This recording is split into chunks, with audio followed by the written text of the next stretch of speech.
My sisters and brothers, you see, sometimes we think idol worship is only about statues or physical objects. But one of the most dangerous idols is not outside of us. It's inside. It's the ego. That part of us that constantly wants to be right, to be praised, to be in control. The ego demands recognition. It refuses correction. It craves validation, and it thrives on superiority. And when that ego starts to govern your decisions, your reactions, your thoughts, it quietly takes the place where only Allah should be. Without even realizing it, you begin to worship your own self. This hidden idolatry shows up in subtle ways.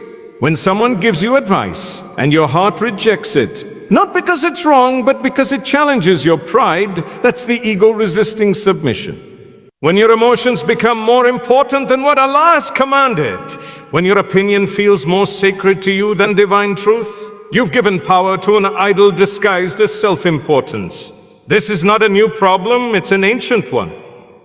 Iblis was cast out of paradise because his ego refused to bow. Not because he didn't believe in Allah, but because his pride couldn't accept humility. And today that same creeps into our hearts. It hides under words like a self-expression or a confidence, but in reality, it's arrogance wearing a mask. We speak more than we listen. We defend ourselves before reflecting. We prioritize our feelings over Allah's guidance. And we don't even realize that we've placed our ego on the throne that belongs to the Creator. This idol is hard to detect because it looks like us.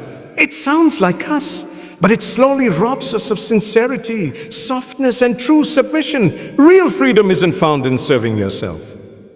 It's found in surrendering that false god within and choosing Allah over your own desires. And if you truly want to grow, to heal, and to be guided, you must start by dethroning the ego and letting Allah take His rightful place in your life. Because until the ego is humbled, the heart can never fully belong to the one who created it. There's a subtle form of worship that many people fall into without even realizing it, the worship of validation. It's when your worth starts to depend on what people think, say, or feel about you. You dress a certain way, speak a certain way, act a certain way, not because it's pleasing to Allah, but because you want to be accepted, applauded, or liked. This is a quiet idol that takes over your intentions. It hides behind compliments and praise, and it feeds off attention.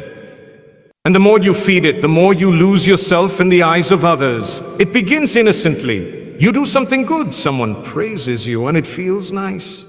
But slowly your heart starts to crave that feeling. You begin doing things not for Allah, but for approval. You post something not because it's meaningful, but because you want likes. You say something not because it's true, but because you want applause. And before you know it, your actions are no longer acts of worship. They're performances on a stage built by society. The audience changes, but the idol remains the same. The constant need to be seen, heard, and validated. This kind of worship is dangerous because it creates spiritual dependency on people instead of on your Creator. The moment someone criticizes you, you fall apart. When they ignore you, you feel invisible. When they stop praising you, you question your worth. But Allah never created you to be a slave to people's opinions. He created you to be free in His love, secure in His acceptance, and firm in your identity as His servant. And here's the truth. People's approval is never permanent. It's temporary, inconsistent, and shallow. One day they cheer for you. The next day they forget your name. But Allah sees you even in silence. He values you when no one else is watching. And His approval doesn't fluctuate with trends or moods. Letting go of the idol of validation means doing the right thing even if no one claps. It means being sincere when no one sees. It means choosing Allah's pleasure over public applause. Because when your heart is filled with His light, you don't need anyone else to shine for you. There's a powerful moment in life when you realize that the biggest battle is not outside of you. It's within. One of the most deceptive idols people worship today is their own desires. When you consistently choose what feels good over what is good, when you prioritize pleasure over principle, then you've made your desire a god. And the scariest part, most people don't even recognize it. They think they're being true to themselves. They say things like, follow your heart or do what makes you happy, but what if your heart is leading you away from the one who created it? Desires are not inherently evil. Allah gave us emotions, cravings, and instincts. But when those desires begin to dictate your choices more than divine guidance does, that's when the problem begins. You find yourself justifying sin because everyone is doing it. You start making excuses for things you once knew were wrong.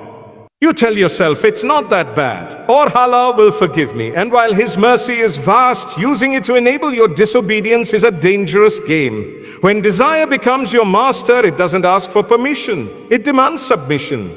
And slowly, you give in, you become numb to guilt. You silence your conscience. You turn away from reminders that used to move your heart. And eventually you wake up one day distant from the prayer, distant from the Quran, distant from Allah. All because you kept feeding the idol of your own desires. But there's another path. A harder one, but far more rewarding. It's the path of discipline, of resisting what's wrong even when it's tempting. It's choosing prayer over procrastination, modesty over popularity, truth over convenience. That kind of self-control isn't weakness, it's strength. It's the proof that your soul is still alive and fighting. Every time you say no to something you know displeases Allah, you are destroying an idol within. You're reclaiming your heart from the clutches of temptation, and you're telling the world, I am not a slave to my desire.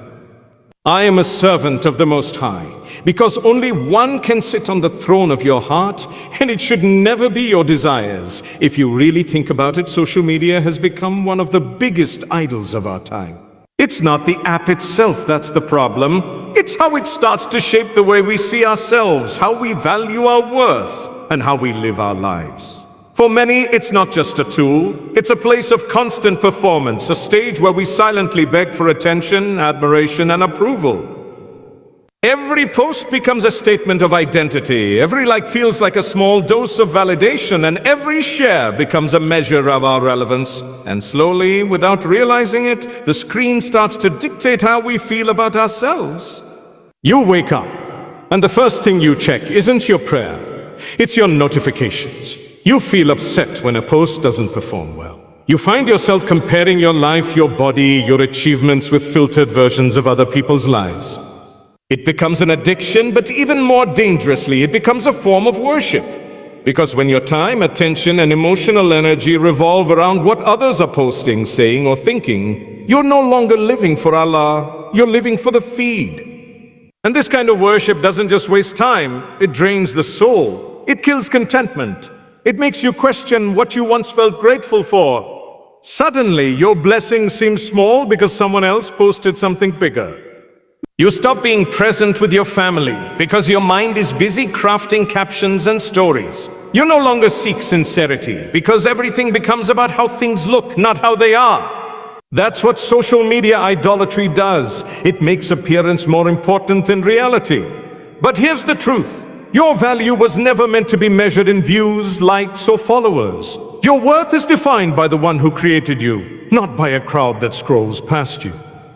There's nothing wrong with using technology wisely, but when it starts using you, when it starts stealing your time from Allah, your focus from your purpose, and your peace from your heart, that's when you know an idol has taken root. And if you want to reclaim your soul, you have to start by logging out of the world's expectations and reconnecting with the one who never needed you to filter your truth to love you.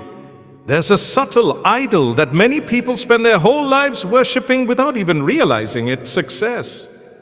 Not just any kind of success, but the kind that's measured by money, fame, status, and applause. It starts early. We're told to aim high, dream big, and chase greatness. And while there's nothing wrong with having goals, the problem begins when success becomes the ultimate goal. When it becomes the thing you live for and the thing you fear losing the most. That's when success stops being a blessing and starts becoming a false god. You begin to chase titles instead of truth. You start bending your principles just to move a little faster in the race. You sacrifice your peace, your values, sometimes even your prayers. Because you believe your worth is defined by how much you own or how many people admire you. It doesn't matter if it's halal or haram, as long as it gets you ahead. You tell yourself, I'll fix things later, but later never comes, because ambition never stops demanding more. And the tragedy is, no matter how much you achieve, the emptiness stays. Because no worldly success can fill the void meant for Allah. You could be sitting in a mansion and still feel hollow. You could be surrounded by people and still feel alone. That's the price of worshiping success. It gives you status but takes your soul. It gives you applause but steals your sincerity. True success isn't measured by how high you climb, but by how clean your heart remains while climbing. It's not about being known by the world. It's about being known by Allah. Real success is when your efforts please Him, even if they go unnoticed by people. It's when you can say no to what's wrong, even if it costs you an opportunity. It's when your integrity matters more than your image. So take a moment to ask yourself, what am I really chasing? Whose approval am I sacrificing my peace for? Because at the end of this life, it won't be your bank balance or your fame that will save you. It will be the state of your heart and the sincerity of your deeds. The sooner you stop worshiping success, the sooner you'll understand what it truly means to succeed. The most important step in reclaiming your heart is recognizing what has taken Allah's place in it. We've talked about ego, validation, desire, social media, and success, but none of that can truly be removed until you're willing to face the idols within. And breaking those idols isn't easy. It's not a one-time act, it's a daily struggle. It's about constantly checking your intentions, questioning your attachments, and bringing your heart back to Allah again and again. Because the truth is, these idols don't just vanish. They sneak back in quietly in moments of weakness, in times of loneliness, in seasons of success. It begins with honesty. You can't heal what you don't acknowledge. You have to look in the mirror and ask yourself, what am I putting above Allah? What am I too afraid to let go of, even though it's hurting my soul? That self-awareness is the starting point of true freedom. Because once you identify the idol, you can begin to replace it. Not with another distraction, but with remembrance, with humility, with genuine connection to your Creator. And then comes the next step, discipline. You train your heart to prefer Allah's love over people's approval. You force yourself to pray when your soul feels lazy. You stop your tongue from gossiping even when the conversation is tempting. You take small but consistent steps that say, Ya Allah, I want you more than anything else. That's how the idols begin to crack. That's how they lose power over you. But it's also about mercy.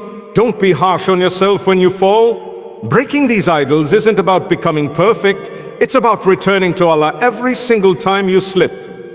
It's about being real with Him, crying in the dark when no one sees, admitting your weakness and asking Him for strength. That vulnerability is not a sign of failure. It's a sign that your heart is still alive, still fighting. And the more you replace these false gods with the remembrance of the one true God, the lighter your soul becomes. You begin to breathe differently, love differently, and live differently. Because when Allah takes His rightful place in your life, every other idol begins to lose its grip. That's when you finally feel what it means to be free.